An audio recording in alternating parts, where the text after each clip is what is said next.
Dans une chambre individuelle du service neurologie de l'hôpital du Kremlin-Bicêtre, ce lundi matin, Pierre Palmade récupère de l'AVC qui l'a frappé il y a à peine 48 heures. Personne n'imagine alors que l'humoriste pourrait être envoyé en prison.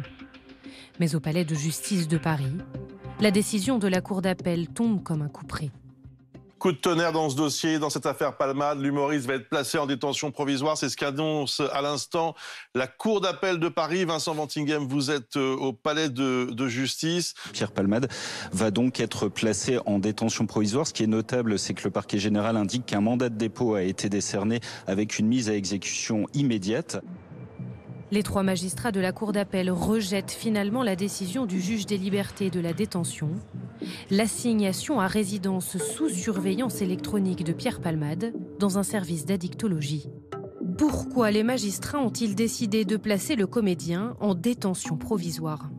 Ils ont estimé qu'il existait un risque que Pierre Palmade reprenne la voiture en ayant consommé de la cocaïne. Et puis le deuxième motif, c'est que c'était pour protéger l'enquête. Ils ont estimé qu'il y avait un risque de pression sur les témoins ou de concertation avec les témoins, ou encore que Pierre Palmade fasse disparaître des preuves. La décision qui a été rendue est une décision purement médiatique. Alors expliquez-moi, quand vous êtes dans un service hospitalier, que vous êtes soigné pour une question d'addiction et de sevrage, qu'en plus vous avez fait un AVC dont on ignore la portée, mais peut-être qu'il ne peut même pas marcher, Pierre Palmade, et que vous êtes sous bracelet électronique, vous m'expliquerez comment vous pouvez, 1, vous droguer, 2, prendre le volant d'une voiture et risquer de réitérer.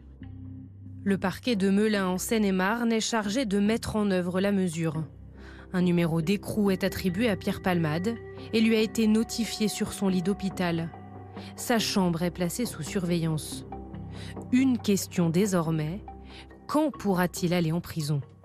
Ça va dépendre de son état et de son d'amélioration et des séquelles qu'il va avoir. Et ce sont de toute façon les médecins qui auront le dernier mot pour dire si oui ou non il est en état d'être transféré et d'être incarcéré. L'administration de Fresnes a été désignée pour exécuter le mandat de dépôt.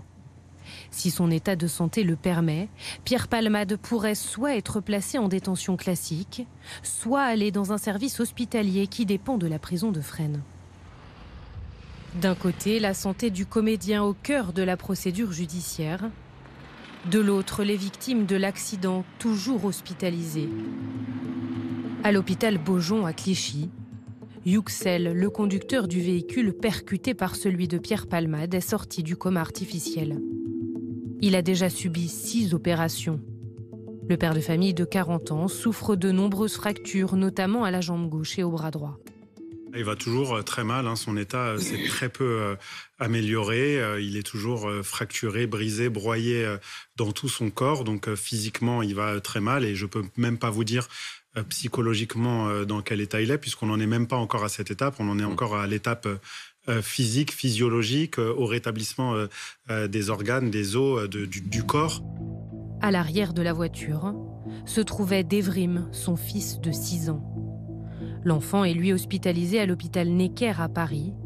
Il ne peut toujours pas quitter sa chambre. Le petit garçon est particulièrement touché à la mâchoire. Il a aujourd'hui une sonde pour se nourrir. Ça va être un très très très long processus aujourd'hui, un très long processus de reconstruction d'un point de vue physique. Et puis évidemment derrière il va y avoir toute la reconstruction psychologique pour cet enfant qui est déscolarisé en attendant, parce que c'est un enfant qui était au CP, qui avait une vie tout à fait normale. La 3e victime, la belle-sœur du conducteur enceinte de 7 mois, a quitté l'hôpital. Traumatisée par la perte de son enfant, elle souhaite garder l'anonymat pour pouvoir se reconstruire.